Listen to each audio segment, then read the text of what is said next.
get underway. Good afternoon, folks.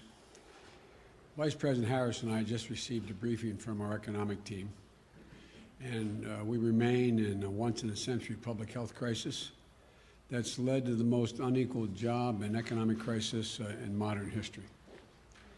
And the crisis is only deepening. It's not getting better, it's deepening.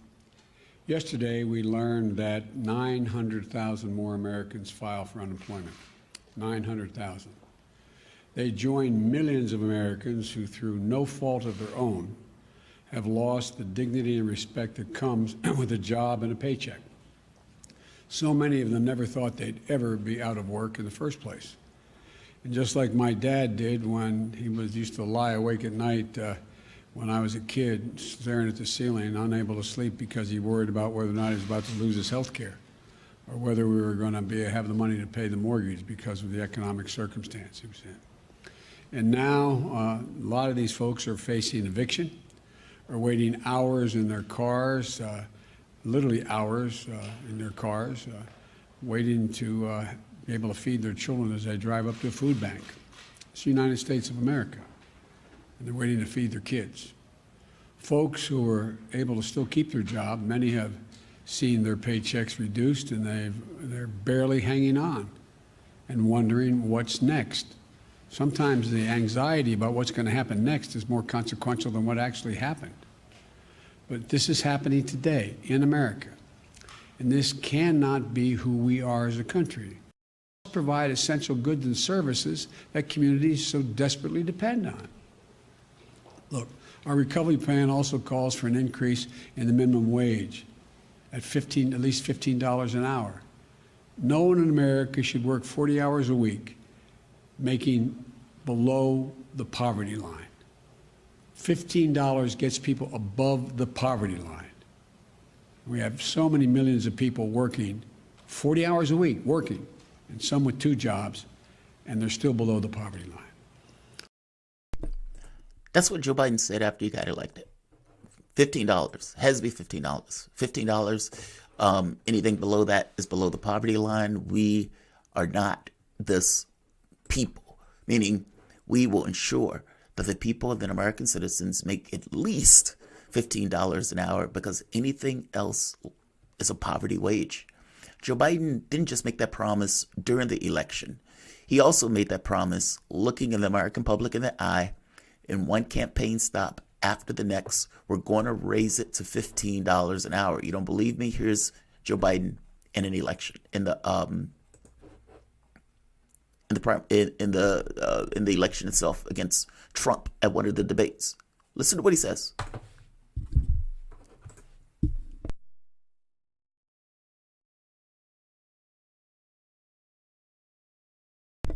What the hell just happened? Let's try this again. We are talking a lot about struggling small businesses Yes. and business owners these days. Do you think this is the right time to ask them to raise the minimum wage? You, of course, support a $15 federal minimum wage. I do, because I think one of the things we're going to have to do is we're going to have to bail them out, too. We should be bailing them out now, those small businesses. You got 1 in 6 of them going under.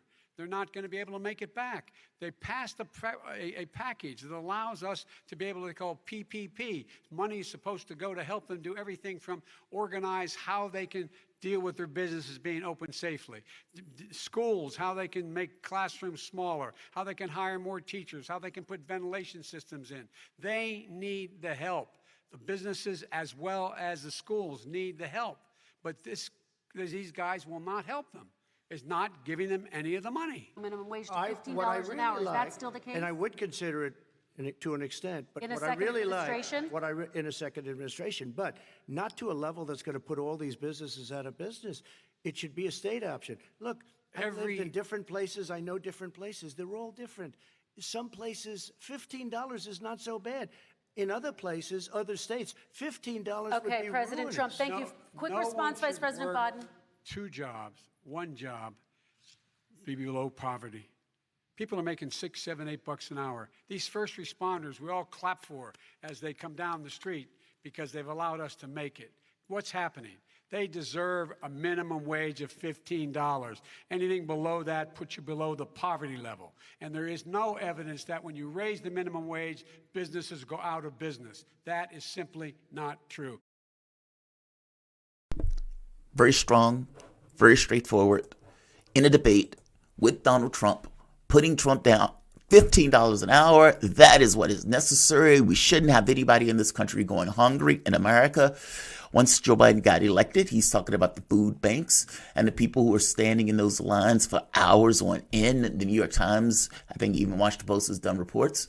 In one case, this woman, an elderly woman, like in her 70s or 80s, just hoping to get a piece of meat, standing in the line for 8 hours, 6 hours at a time. Yeah, this is America. Joe Biden is pushing for his COVID bill. Joe Biden has decided not to expend even the morsel of political capital to get what he just said there accomplished. If $15 an hour is indeed below the poverty line, if Joe Biden really does indeed consider this America, and because this is America, no person should go below the poverty line. If that's what he indeed believes and that's what he indeed feels, he looked the American public in the eye and told them over and over and over and over again, you deserve $15 an hour. Fact of the matter is, before COVID even hit, the majority, or 42% of the public, lived off $18,000 a year. Think about that. 42% of the American public, nearly half of the public, in poverty. And that's by the federal levels. That's meaning that's the government's own way too low levels, that they make it far too low. So it doesn't necessarily look as bad when you're looking at the stats. I'm making the point that that is something that you promised, that is something you said you were going to give. And if I go so far and be so bold to say that is something the American public is owed. You have a situation where nearly 500,000 Americans have dropped dead, basically gone up in flames as a result of the government of the United States and the malfeasance of that government. You have now assumed the role of president of the United States. Good for you. You made it. You have a job to do. And that job is not something I'm putting on you. That job is not something anybody else is putting on you. That job is the philosophical, ethical, moral responsibility that you assumed when you looked at the public and said, this is what I'm going to do. The reality of it is, it's not the parliamentarian that's stopping you. I would even go so far as to say it's not even any kind of rules of the place that's stopping you. It's not the filibuster that's stopping you. You have power, complete power. The American public gave you that power. You even won in Georgia. You even won the 2 seats in Georgia. Yes, barely, but Ossoff and Warnock won as a direct result of you telling you were going to give $2,000, and even that turned out to be a lie. Because basically Trump is the one that gave $1,600. You were trying to go with this notion of $1,400 is adequate, and then even with that, you whittled it down to so few people. As opposed to doing what you said you were going to do, is give $2,000, mark it off of the agenda, and keep it moving. As president of the United States, you have the bully pulpit. You have, let's say, the majesty of the office. You have political capital that you can expend, whether that's private conversations, whether that's getting out there and screaming that these people are stopping your agenda, that Joe Manchin is blocking you from getting what you want to accomplish, and considering the dim view that the American public has taken on people who oppose the stimulus package. $15 an hour was a part of that stimulus package. $15 an hour is monstrously popular. And you, in your job, after telling the American public that this was something you were going to do, you need to goddamn do it. And you need to show that you're doing it. Not dogging the plan. Oh, I don't think I'm going to get $15 accomplished to the various governors and everything else. No! You told the public, this is what I, Joe Biden, as president, am going to do. And you're walking around like you're the weakest man on the planet. I'm just the president of the United States. What can I do? What resources have you expended to get your party in line? What people have you called into your office to browbeat? What podium have you gone on going after the members of your party and outside of your party that is blocking your agenda? What did you think president was? Did you think just sitting in the office and the people were going to fall in line to give you what you wanted? If that's what you thought, you have been monstrously deluded. And considering you've been in politics for over 40 years, I don't believe that for one moment. I don't believe you ever believed it. This wasn't something that has ever dug into you. So why should I believe that it's something that digs into you now? You, and from my assessment, basically just lied to the American public. It wasn't something that you were like, I'm going to get this accomplished because America deserves it. I'm going to get this accomplished because 500,000 people died. I'm going to get this accomplished because of all of the small businesses that went belly up as a result of the presidential plans. I'm going to get this accomplished because there's 29 million people that are basically being infected with the virus. Ungodly a number that have lost their jobs. And thousands, tens of thousands, in the various states and cities across the United States, stuck with the indignity of being in a food line, incapable of paying for their own food. And Joe Biden, the weakest man on the planet, who's just president of the United States, has basically told the American public, you're going to get $15 an hour. And for all intents and purposes, lied to that public without even the shadow of weight put behind getting that agenda accomplished. Bernie Sanders, in his role, has tried, look, with great effort on his side, to do the job that Joe Biden was supposed to do. The House of Representatives put the $15 an hour in the COVID bill. The state or the Senate did not. They're going to use budget reconciliation to make this work. And you must understand, budget reconciliation is basically allowing an up or down vote. So the Democrats, who have 51 vote majority, could win it with budget reconciliation and pass the bill. What's more important is that the parliamentarian came on and said, yeah, I'm not for it, which is basically a fake wall. It's a gate where the Democrat just stands there in front of the gate saying, I can't get past, despite the fact that it's just the gate that's right here.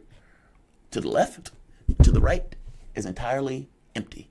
You can go past, but they are looking around telling people, I can't get past this gate. This gate is just in my way. It's a false gate. Kamala Harris can overturn the parliamentarian. The Democratic Party has the number of votes necessary to pass the bill. More importantly, if they needed to, they can get rid of the filibuster and then pass it with 51 votes without needing the parliamentarian to make a choice on the whole budget reconciliation stuff. They are standing there as if they're powerless, despite the fact that they have all the power in the world to pass the bill and do and enact the agenda that Joe Biden said he was going to enact for the American public. And by the way, it's a small, tiny agenda at that, considering the gravity of what has just taken place. Joe Biden is not even coming out to speak into the American audience. FDR, during his time for another event that didn't even reach this current level, was out there screaming to the hilt, there's nothing to fear but fear itself. I welcome their hatred. This is the guy who was going after anybody who was trying to stop his agenda. And Joe Biden, weakest man alive, who's just the president of the United States, is not willing to spend an iota of political capital to get something that he promised the American public he was going to do. You broke your word. You broke your promise. And this, again, is not something that the Republicans can stop him on. This is something entirely stuck with the Democrats. This is Sanders adding his amendment to the bill.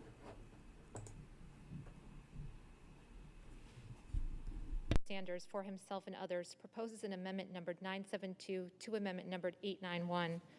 At the end of Title II, add the following. Subtitle M, increasing the federal minimum wage.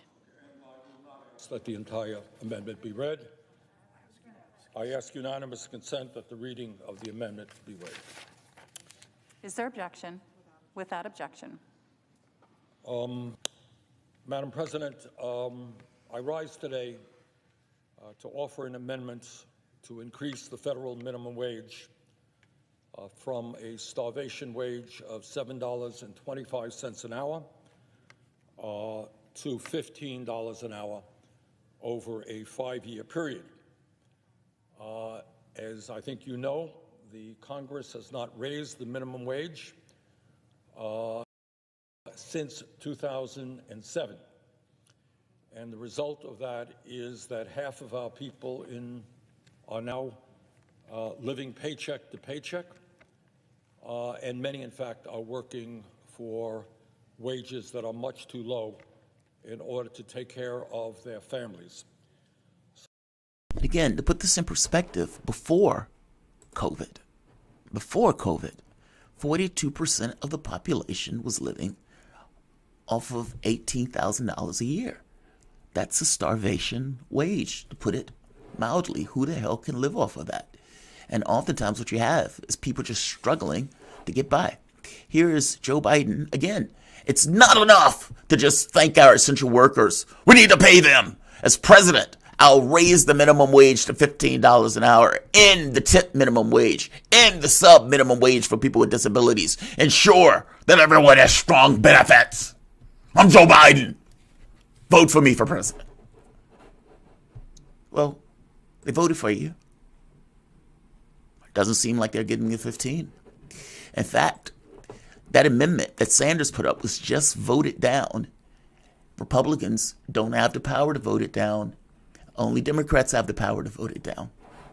Joe Manchin of West Virginia, John Tester of Montana, Janine Shahi of New Hampshire, Maggie Hassan of New Hampshire, Senator Angus King of Missouri, Kristen Sima of Arizona, Tom Caper, Delaware, Chris Coons, Delaware. Every last one of them should lose their seats. Every last one of them should be primaried. They, each and every one of them, voted against a $15 an hour minimum wage. Each of them just made the vote to ensure that the minimum wage stayed at the starvation wage of $7 and some change. Who can live off that? Well, apparently, Joe Manchin, Tester, Janine, Maggie, Angus, Kristen, Tom, and Chris Coons, the most racist name in Congress, they believe it. They're not for an increase in the minimum wage to $15 an hour.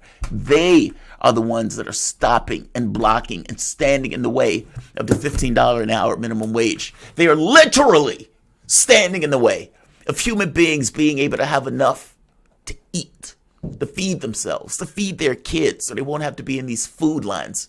They are standing in the way. America is owed. And Joe Manchin, Tester, Janine, Maggie, listen again. And they don't want to pay up.